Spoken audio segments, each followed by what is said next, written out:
하나님의 사포.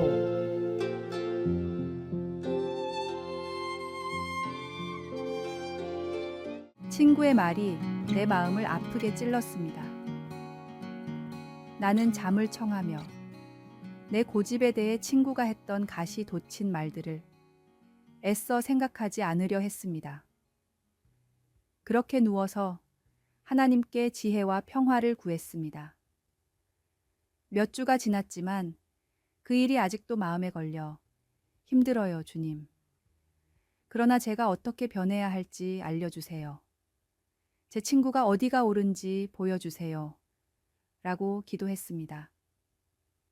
내 친구는 내 삶에서 하나님의 사포 역할을 했습니다.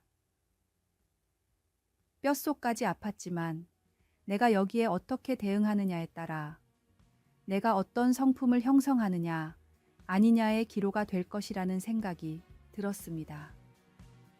나는 나의 거만함과 고집스러운 자세를 고백하며 관계를 다시 원만히 하기로 결정했습니다. 내 허점과 결점들이 주님께 영광이 되지 않는다는 생각이 들었던 것입니다. 솔로몬 왕도 공동체 안에서의 삶이 힘들다는 것을 알았습니다.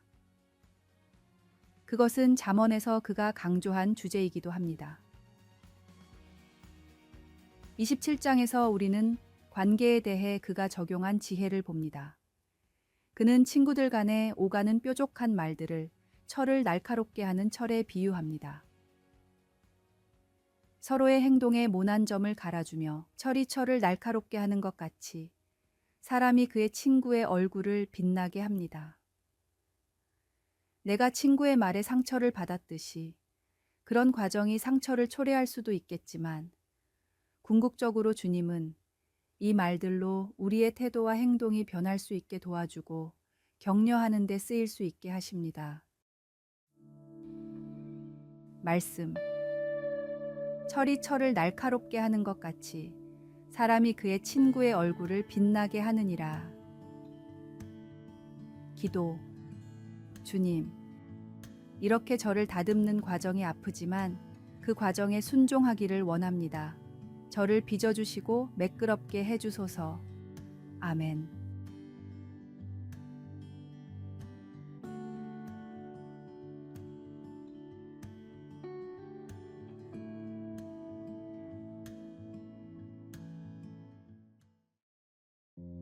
(8월 27일) 화요일.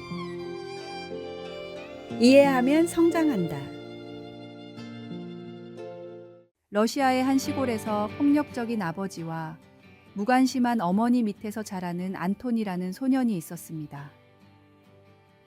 왜 자기 삶은 이렇게 불행한지 이해할 수 없었던 안톤이었지만 성인이 되자 주어진 현실을 어떻게든 바꿔보자는 생각이 들었습니다. 안톤이 가장 먼저 했던 일은 상대방을 무조건 이해하는 것이었습니다.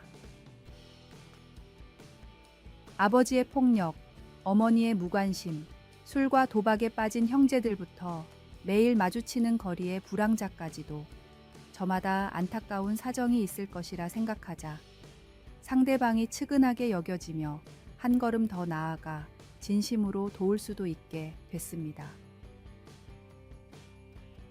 안톤의 노력으로 가족들은 가난과 중독을 물리치고 건강한 삶을 살게 됐고 안톤도 사람들을 이해하려고 노력했던 상상력을 토대로 글을 쓰며 유명한 작가로 이름을 알렸습니다. 당대 최고의 인기 작가가 된 안톤을 시기하는 사람들도 많았지만 그마저도 안톤은 저마다 사정이 있을 것이라 생각하며 단 한 번도 대립하지 않았습니다. 결국 안톤의 의연한 모습에 대중은 물론 평론가, 시기하던 작가들까지 감화가 됐고 그의 작품을 인정했습니다. 러시아의 대문호 안톤 체호프를 만든 것은 이해와 진실된 노력이었습니다. 내 기준에서 벗어나지 못하는 사람은 상대방을 진실로 이해할 수도 사랑할 수도 없습니다. 예수님처럼 내가 아닌 상대방의 눈높이에서 이해하며 다가가고자 노력하십시오. 오늘의 말씀. 사랑은 오래 참고, 사랑은 온유하며 시기하지 아니하며, 사랑은 자랑하지 아니하며, 교만하지 아니하며. 오늘의 만나. 나보다 더 나를 아시는 주님을 통해 상대방을 이해하게 하소서. 힘들고 어려워도 상대방의 입장에서 생각하고자 노력합시다.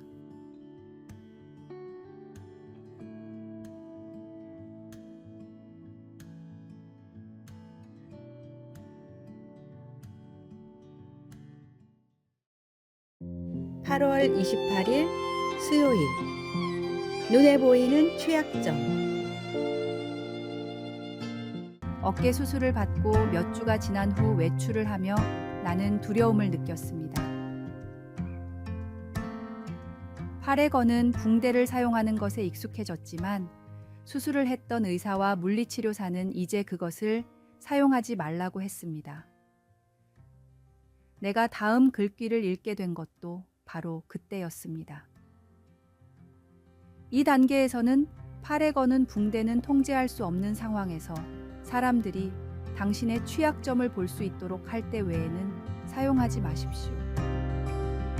아, 바로 그것이구나. 나는 어떤 열광적인 사람이 열렬한 포옹을 할 수도 있고 상황을 모르는 친구가 사고로 나와 부딪힐 수도 있겠다는 두려움에 사로잡혔습니다. 그래서 나는 다칠까 무서워서 옅은 파란색의 얄팍한 거리 붕대를 착용했습니다. 우리를 취약한 상태로 두는 것은 두려운 일입니다. 우리는 우리 모습 그대로 받아들여지고 사랑받기를 원하지만 한편으로는 사람들이 우리를 정말로 알게 되면 그들이 우리를 배척하여 우리가 상처받을지도 모른다는 두려움이 있습니다. 그들이 만약 우리가 별로 똑똑하지도 못하고 그렇게 친절하지도 않으며 그렇게 좋은 사람도 아니라는 것을 알게 되면 어떡하지? 그러나 하나님의 가족의 일원으로서 우리는 믿음 안에서 성장하도록 서로를 도와줄 책임이 있습니다. 우리는 피차 권면하고 서로 덕을 세우며 오래 참음으로 사랑 가운데서 서로 용납하라 라고 권고받고 있습니다. 우리가 다른 믿는 이들에게 솔직하고 약점을 감추지 않을 때 우리는 우리 각자가 서로 유혹과 싸우고 있거나 혹은 순종하는 삶을 배우고 있다는 것을 알게 될지도 모릅니다. 그러나 무엇보다도 우리는 우리 삶 속에 있는 경이로운 하나님의 은혜의 선물을 같이 나누게 될 것입니다. 말씀. 모든 겸손과 온유로 하고 오래 참음으로 사랑 가운데서 서로 용납하고. 기도. 사랑하는 주님, 많은 경우에 상처받을까 두려워서 저의 힘든 모습을 솔직하게 표현하지 못합니다. 주님이 저를 얼마나 사랑하시는지를 기억하도록 도와주시고 다른 사람들에 대해 오래 참고 사랑하도록 도와주소서. 아멘.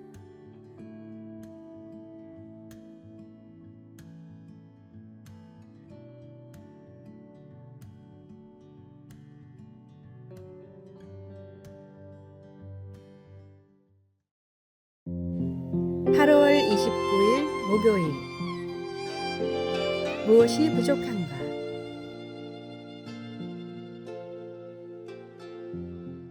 세상에서 가장 부유한 나라의 왕이 있었습니다. 그는 모든 것을 가졌지만 조금의 행복도 느끼지 못했습니다.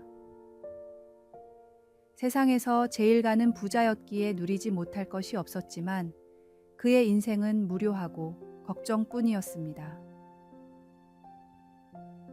그에 반해 한 달에 한 번 머리를 자르러 오는 이발사는 돈도 없고 잘난 것도 없어 보였는데도 늘 즐겁고 행복한 모습이었습니다. 자기보다 못난 이발사의 행복이 마음에 들지 않았던 왕은 꾀가 많은 신하를 불러 물었습니다. 저 이발사를 불행하게 만들 방법이 없겠는가? 그건 아주 간단한 일입니다. 금화 99개를 주시면 됩니다. 금화를 주는 것이 왜 불행인지 왕은 이해할 수 없었지만 정말로 금화를 받고 난 뒤부터 이발사의 표정이 점점 어두워졌습니다. 일을 하며 콧노래를 부르지도 않았고 얼굴에는 수심이 가득했습니다. 갑자기 생긴 금화 99개를 안전하게 보관할 방법과 금화 1개를 더 벌어 100개를 채울 방법에 밤잠을 이루지 못했기 때문입니다. 스티브 잡스는 유언을 통해 적당한 부를 쌓은 뒤에는 부와 무관한 것들을 추구하며 살아야 한다고 고백했습니다. 필요 이상의 많은 돈은 오히려 근심과 걱정의 원인이 될 뿐입니다. 이미 필요한 모든 것을 주신 주님께 감사하며 땅이 아닌 하늘의 보물을 위해 살아가십시오. 오늘의 말씀. 오직 너희를 위하여 보물을 하늘에 쌓아두라. 거기는 좀이나 동록이 해하지 못하며 도둑이 구멍을 뚫지도 못하고 도둑질도 못하느니라. 오늘의 만나. 주님, 더 가지려고만 하는 어리석은 삶에서 건져주소서. 채워지지 않을 욕심을 걷어내고 하늘을 바라봅시다.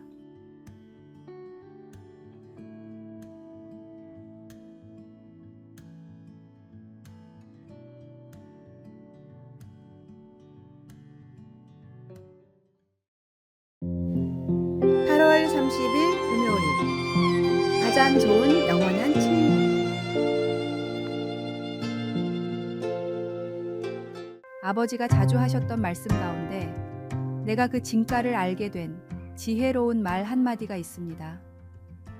그것은 좋은 친구는 삶에 있어 가장 큰 보물 중에 하나야 라는 말입니다. 정말 그렇습니다. 좋은 친구가 있으면 절대로 외롭지 않습니다. 그들은 당신의 필요에 주의를 기울이고 삶의 기쁨과 무거운 짐을 기쁜 마음으로 함께 나눕니다. 예수님이 이 세상에 오시기 전에 오직 2사람만이 하나님의 친구라 불렸습니다. 하나님은 자기의 친구와 이야기함 같이 모세에게 말씀하셨고 아브라함은 하나님의 벗이라 칭함을 받았습니다. 나는 예수님이 그분께 속한 우리를 친구라 부르시는 것에 놀랍니다. 너희를 친구라 하였노니 내가 내 아버지께 들은 것을 다 너희에게 알게 하였음이라. 그리고 주님의 그 우정은 너무 깊어서 우리를 위해 자신의 목숨까지도 내주셨습니다. 요한복음에서 요한은 사람이 친구를 위하여 자기 목숨을 버리면 이보다 더 큰 사랑이 없나니 라고 말합니다. 예수님이 우리의 친구가 된 것이 얼마나 축복이며 특권인지요. 주님은 우리를 결코 버리지 않고 떠나지 않으실 그런 친구입니다. 주님은 하나님 앞에서 우리를 위해 중재하시고 우리의 모든 필요를 공급해 주십니다. 주님은 우리의 죄를 용서하시고 우리의 슬픔을 아시며 환난 중에 우리에게 넘치는 은혜를 주십니다. 예수님은 진실로 우리의 가장 좋은 친구입니다. 말씀. 이에 성경에 이른바 아브라함이 하나님을 믿으니 이것을 의로 여기셨다는 말씀이 이루어졌고 그는 하나님의 벗이라 칭함을 받았나니. 기도. 주님, 주님께서 저를 친구라 불러주시니 감사합니다. 그 특권을 평생 감사할 수 있게 하소서. 아멘.